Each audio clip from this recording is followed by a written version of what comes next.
Conor McGregor lost in his comeback rematch against rival Max Holloway by TKO in a matter of seconds at UFC 329.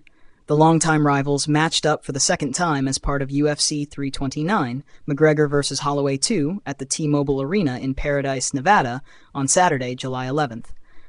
Commentators John Anik, Joe Rogan, and Daniel Cormier speculated that McGregor may have blown out his right knee with his first jumping roundhouse kick in round 1. Holloway, 34, asked the referee whether the fight should be stopped as McGregor fell to the mat repeatedly before it was called off at 69 seconds. The injury is notable considering that McGregor broke his left leg during his last professional fight against Dustin Poirier at UFC 264 in 2021. Unlike in 2021, McGregor was able to walk out of the octagon under his own power on Saturday. "People at home are so mad," Rogan, 58, admitted in the aftermath of the decision. "Imagine if you bet on this. It's just a massive, massive bummer." McGregor shook hands with Holloway after the TKO decision was announced, but left the octagon before any post-match interviews could take place.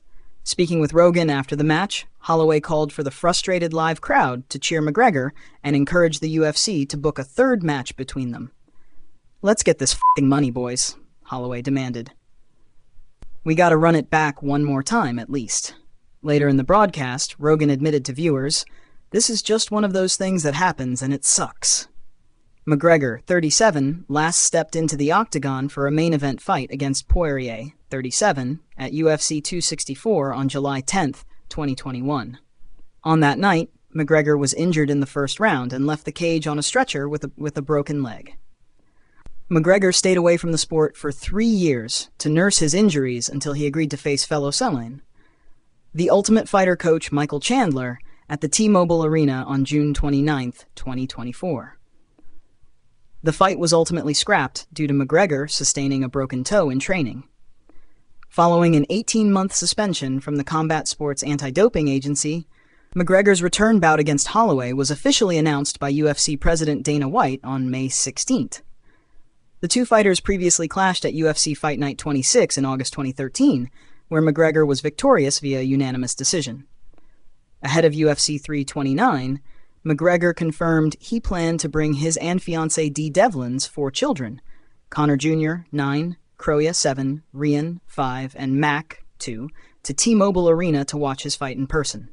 "I am happy how it went the last time I didn't bring them when he broke his leg against Poirier," he recalled to TNT Sports on Wednesday, July 8th. "I was away for camp. Camp was very good. The damage in the leg and just the hostility of it all, it just wasn't the place." He added, "I was happy and thankfully they weren't there to witness the leg break. That's it." As for why he decided to bring his children to UFC 329, McGregor explained, "I'm going to go for it this time. My inspiration and my aim is let them watch their daddy in all his glory and our God." Saturday's event took place just shy of 1 month after UFC Freedom 250, attended by the likes of President Donald Trump, Meta CEO Mark Zuckerberg, comedian Shane Gillis, and WWE World Heavyweight Champion Roman Reigns, among others, on the South Lawn of the White House on June 14th.